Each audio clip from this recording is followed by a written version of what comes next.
And this is where we return to the concept again that challenges our modern political environment. We are being asked to make decisions that are local, but with consequences that are global. And yet, this is what climate change requires us to do. This is what historically our commitment to the UN Charter and the Universal Declaration of Human Rights asks us to do. It's what standing up against acts of violence and discrimination asks us to do. Our globalized, borderless world asks us to be guardians, not just for our people, but for all people. There may have been a time when being unified under common challenges was an easier concept than it is today. But undeniably, we are living in a time where our greater reliance on one another has collided with a period of greater tribalism. Now, it would be wrong to assume that this is a new phenomenon. Research, in fact, has shown that humans are so inclined to form natural tribes that if you put a completely unconnected, diverse group of people into a room and flip a coin for each, those two groups will automatically form a suspicion of one another based on nothing more than heads versus tails. Scientist and writer Robert Sapolsky recently reminded us that humans organise, whether it's class, race, country, or coin flipping. There has always been a tendency to form us versus other. But he also asks the question, what if we change what us means? Instead of fierce nationalism or self-interest, we seek to form our tribes based on concepts that can and should be universal. What if we no longer see ourselves based on what we look like, what religion we practice, or where we live, but by what we value? Humanity, kindness, an innate sense of connection to each other, and a belief that we are guardians, not just of our home and our planet, but of each other. We are borderless, but we are connected. We are inherently different, but we have more that we share. We may feel afraid, but as leaders we have the keys to create a sense of security and a sense of hope. We just need to choose. Tātou tātou, nō reira, tēnā koutou, tēnā tātou katoa.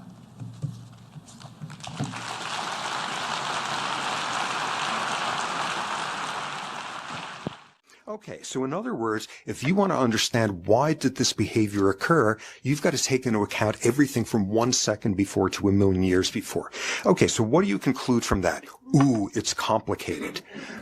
Okay, that's very useful, but how about, ooh, it's complicated, and you better be real careful and real cautious before you decide you understand the causes of a behavior, especially if it's behavior that you judge harshly, because things can really go wrong with the wrong attributions, and we have a very dark-stained history of that occurring precisely for those reasons. Now, for me, when I look at all of this information, the single thing that I find to be most important has to do with change. Every single biological fact that I've given along the way here is subject to change over time. Ecosystems change. Thousands of years ago, the Sahara was a lush grassland filled with hippos and giraffe. Cultures change. In the 17th century, the scariest people in all of Europe were the Swedes, who spent that whole century rampaging all over Europe, and the Swedes have not had a war in 203 years. They changed. And most of all, brains change. Circuits form, neurons weaken, patterns grow, parts of brains expand, and as a result, people change. And they could change extraordinarily. Some examples of it. Change in people that can occur over the course of decades. A man who moves me enormously, a man by the name of John Newton. He was a British theologian. He was a leading abolitionist, played a central role in the banning of slavery at the beginning of the 1800s in England. John Newton spent the early decades of his adult life as the captain of a slave ship. And after he retired from that, he spent decades as a local parson still investing in the slave trade and growing rich from it until one day something changed in him. Something changed, and he celebrated it in the thing that he is most known for historically in a hymn that he wrote, Amazing Grace. Another example. A man named Zenji Abe, who on the morning of December 6th, 1941, was the lead pilot in one of the bombardier squadrons that took off from an Air Force base in Japan and attacked Pearl Harbor. He was one of their star pilots. He led one of the divisions there, and 50 years later to the day, as an old man, he came towards a ceremony at Pearl Harbor commemorating it, as an old man came forward in broken English and apologized to some of the elderly survivors on the ground there, and spent the rest of his life close with some of them. Think about that transformation. If one of those men that he befriended had become a captive of his during World War II, he might have happily walked him to death in the Bataan Death March. And if he had been a captive of one of those American men who had killed him, he might very well have taken his skull as a souvenir, which was a standard thing done in the Pacific during World War II with dead Japanese. And instead, 50 years later, he's writing a letter to that man's grandchildren, consoling them when Grandpa has died. Change can occur even faster over the course of hours. And the example that just mesmerizes me was the first winter of World War I, the Christmas truce of 1914. Powers that be had worked out a truce that was supposed to go for a couple of hours, and the idea was along the trenches of France, people would be able to come out and retrieve bodies from no man's land and go and bury them. So German and British troops came out and retrieved bodies. And soon, they helped each other carry the bodies. And soon, they helped each other dig graves in the frozen ground. And then they prayed together over the dead. And then they shared Christmas dinner. And then they exchanged gifts. And by the next day, they were playing soccer together up and down no man's land and exchanging addresses to get together and see each other after the war was over. And those truces went on for 2 to 3 days until the officers had to arrive and threatened to shoot these men unless they went back to killing each other. And all it took was a couple of hours to completely reorganize these people's sense of who counts as an us, as an them, and us being all of us in these trenches on both sides, dying for no damn reason, and them being the faceless powers behind the lines, using us as just pawns. And sometimes change can occur in the course of seconds to minutes. Now, historically, probably the single biggest horror in terms of American consciousness from the Vietnam War was the My Lai massacre. A brigade of American soldiers went into an undefended village full of civilians and killed between 350 and 500 of them, gang raped women and girls beforehand, mutilated bodies, utterly nightmarish because it occurred. Because the U.S. government covered it up for as long as possible, because ultimately they just did slapping of a few wrists, and because it was not a singular incident, it was one of the nightmares of the Vietnam War. The My Lai massacre was stopped by one man, a man named Hugh Thompson.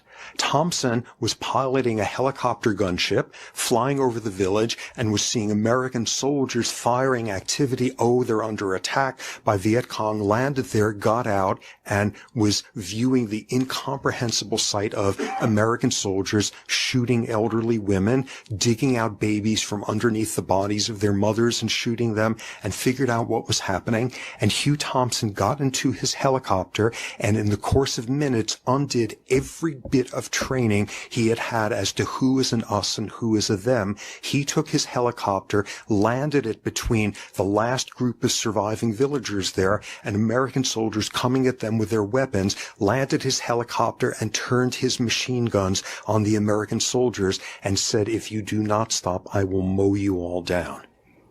And what is most important to me is none of these guys had fancier neurons than any of us. Same neurotransmitters, same genes, same enzymes, no fancier than any of us. What I think we're left with here at the end is a version of like that inevitable, exasperating cliche, those who don't study history are destined to be able to repeat it. What we have here, I think, is the opposite. Those who don't study the history of extraordinary human change, and those who don't study the science of how we more readily go from the worst of our behaviors to the best ones, are destined not to be able to repeat unbelievable, magnificent moments like these. So let me stop at this point, and if there's any questions.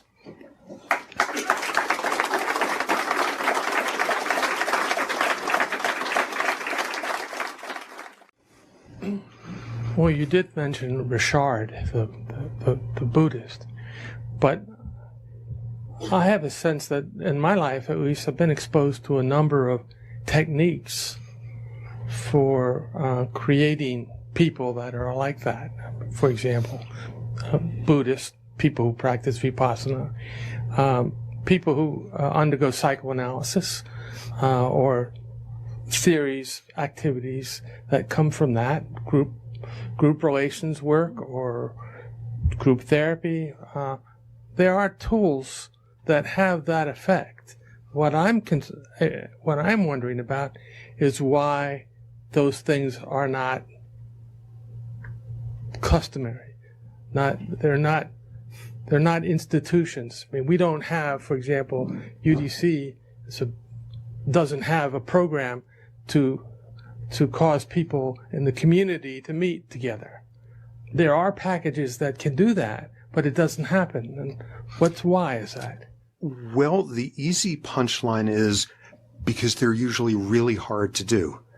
One example that comes to mind, okay, so you've got conflicting groups that for decades, for millennia, have had us-them dichotomies in their head, have been at each other's throats. And for decades, this notion has been floating around among psychologists, something called contact theory, which is if you bring people from hostile opposing groups together and they get to know each other, they're going to recognize, hey, we're all the same there, and it's going to be wondrous, and we're all going to be like singing Kumbaya, and this is going to be terrific. And that's been the motivation for all sorts of these programs, taking Palestinian and Israeli teenagers and putting them in summer camps, Irish kids, Northern Irish Catholics and Protestants, all of those endless versions of these. And what that extremely large literature has shown by now is when it works right, it absolutely reduces intergroup conflict, can cause lasting changes in perception where people could generalize it beyond not just, ooh, now I know there's one Israeli guy I know who's actually a good guy, could generalize even to other groups of them. Nonetheless, most of the ways in which you set those settings up wind up making things worse because it's very narrow domains where these things, you've got to get everybody on equal grounds. They have to have shared goals. They have to have an absence of any symbols that are viewed as provocative. And if you have it anything other than that, you're going to make things worse. In other words, none of these things are done easily, but they're all workable. That's a question.